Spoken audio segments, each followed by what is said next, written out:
আলাইকুম dear learners, welcome back to oratory. আমার কাছে মনে হয় আপনারা খুব ভালো, আলহামদুলিল্লাহ আমিও খুব ভালো। আজকে আমরা যে টপিকটি নিয়ে আলোচনা করতে যাচ্ছি সেটি হচ্ছে কি ভেরি ইন্টারেস্টিং। ওকে, সবার জন্য কিন্তু খুবই খুবই ভালো এবং প্রয়োজনীয় একটি টপিক। সেটি হচ্ছে কি আপনার স্পোকেন ইংলিশে আজকে কিন্তু আমরা ফোর যে পার্টটি সেটি করছে। আপনার এরকম বাক্য, যেমন আপনি কোনো কিছু করতে জিদ করেন, ওকে, বা কোনো কিছু করার জন্য আপনি জিদ করেন বা অন্য কেউ জিদ করে, ওকে, এবং জিদ করে আমি খাওয়ার জন্য জিদ করি, আমি কেনার জন্য, আমি জামা কেনার জন্য জিদ করি, আমি সেখানে যাওয়ার জন্য জিদ করি, ওকে, আমি পড়ার জন্য জিদ করি, আমি ঘুমানোর জন্য জিদ করি, আমি কথা বলার জন্য জিদ করি। জাস্ট এরকম একটু ভাববেন যে বাক্যগুলো জাস্ট এইভাবে হবে। চলো আমরা এইরকম যে বাক্যগুলো কিভাবে হতে পারে এবং স্ট্রাকচারটি কিরকম হতে পারে। ওকে, আমরা আজকে যে বিষয়টি নিয়ে কথা বলবো সেটি হচ্ছে কি এই যে ইনসিস্ট। কি নিয়ে আমরা কথা বলবো? ইনসিস্ট। ওকে, আমি এখানে আর লিখতেছি না যে ইনসিস্ট মানে হচ্ছে কি জিদ করা। ওকে, কোনো কিছু করার জন্য জিদ করা। নিশ্চয়ই আপনারা বুঝতে পেরেছেন যে কোনো কিছু করার জন্য জিদ করা মানে কি, জিদ, কোন জিদটাকে বোঝানো হচ্ছে এখানে। ওকে, এখানে কিন্তু আপনারা ইনসিস্ট ইউজ করবেন, ইনসিস্ট অন ইউজ করবেন। কি করবেন আপনি? Insist on. ওকে, আমি একটি স্ট্রাকচার লিখে দিচ্ছি এখানে। স্ট্রাকচারটি হবে জাস্ট এরকম যে সাবজেক্ট প্লাস তারপর হচ্ছে গিয়ে আপনি এখানে সাবজেক্ট প্লাস তারপর কি দিবেন? আপনি ইনসিস্ট দিবেন। কি দিবেন? ইনসিস্ট। যেমন এই যে ইনসিস্ট, তারপর হচ্ছে কি অন দিয়ে দিবেন, তারপর প্লাস ভি আইএনজি। ওকে, মানে আপনি ভি1 এর সাথে আইএনজি যোগ করবেন। ওকে, ইজ ইট ক্লিয়ার? ওকে, তাহলে আমরা কি বুঝতে পারলাম যে আমি যদি কোনো কিছু করার জন্য জিদ করি, আমি বই পড়ার জন্য জিদ করি, আমি ঢাকা যাওয়ার জন্য জিদ করি, ওকে, আমি ঘুমানোর জন্য জিদ করি, আমি তোমাকে পাওয়ার জন্য জিদ করি। ওকে, জাস্ট এরকম।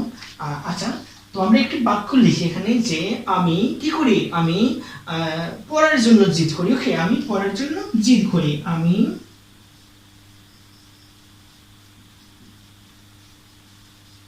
পড়ার জন্য জিদ করি। ওকে, জাস্ট এই বাক্যটিকে আমরা ওই যে স্ট্রাকচারটি ফলো করে কিভাবে আমরা ট্রান্সলেট করতে পারি চলো আমরা একটু দেখে ফেলি। এখানে জাস্ট আপনি সাবজেক্টে দিয়ে দিবেন, আমি এখানে দিয়ে দিলাম সাবজেক্ট। হ্যাঁ, এখানে সাবজেক্ট কি স্ট্রাকচারে বলছে, প্রথমে আমাদেরকে সাবজেক্ট দিতে হবে, তারপর ইনসিস্ট অথবা ইনসিস্টস। ওকে, যখন আমাদের সাবজেক্ট থার্ড পারসন হবে তখন কিন্তু আপনাকে ওই যে ইনসিস্টের সাথে এস যোগ করতে হবে, এস বা ইএস। ওকে, তো তারপর অন দিতে হবে, তারপর আমাদেরকে মূল ভার্বের সাথে এস বা ইএস আইএনজি যোগ করতে হবে। ওকে, চলো এখন দেখি আমরা আমি কি করি? জিদ করি। ওকে, আই ইনসিস্ট। কি হবে এখানে আমার?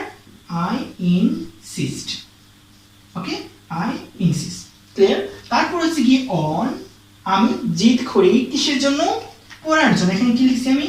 পড়ার জন্য, রিডিং। কি হবে এটা? রিড, তারপর প্লাস আইএনজি, রিডিং। ওকে, আমি পড়ার জন্য জিদ করি, I insist on reading, I insist on reading. Okay, তারপর হচ্ছে আমি বাজারে যাওয়ার জন্য জিদ করি, I insist. Okay, I insist on কোথায়? Going to market, going to market. আমি বাজারে যাওয়ার জন্য জিদ করি। আপনারা কি বুঝতে পারতেছেন যে কিভাবে আপনি এক্সটেনশন ইউজ করবেন? আপনি এখানে এক্সটেনশন ইউজ করতে পারেন এই যে ভি প্লাস আইএনজি এর পর।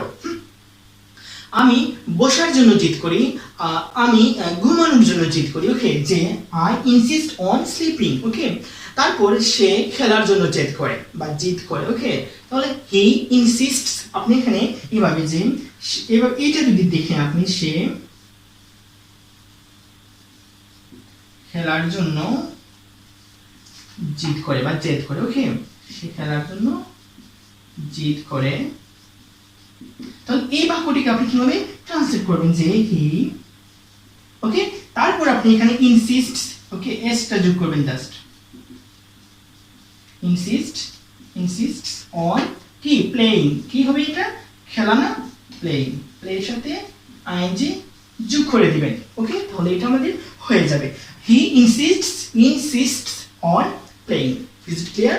তাহলে আপনারা জাস্ট এইভাবে জিদ করা, আমি জিদ করি, তুমি জিদ করো, তারপর হচ্ছে গিয়ে সে জিদ করে, তারা জিদ করে, তোমরা জিদ করো, আমরা জিদ করি। ওকে, জাস্ট এইভাবে আপনারা কি করবেন? ইনসিস্ট দিয়ে যে জিদ করা নিয়ে বাক্যগুলো আছে আপনারা জাস্ট ওই বাক্যগুলোকে এইভাবে প্র্যাকটিস করবেন আর সবসময় জিত করা নিয়ে যে কোনো কথা বলার স্মার্টলি এইভাবে ইনসিস্ট ইউজ করতে পারেন। আমার কাছে মনে হয় আপনারা খুব ভালো বুঝতে পেরেছেন ইনসিস্ট এর ইউজ, আর এভাবে প্র্যাকটিস করলে আরও ক্লিয়ার হয়ে যাবেন। আজকে ক্লাসে এতটুকু, নেক্সট ক্লাসে আমরা নতুন কোনো টপিক নিয়ে আসবো আপনাদের জন্য। আর ততক্ষণ আপনারা খুব ভালো থাকেন আর শিখতে থাকেন নতুন নতুন জিনিস। ততক্ষণ ভালো, আল্লাহ হাফিজ, আসসালামু আলাইকুম।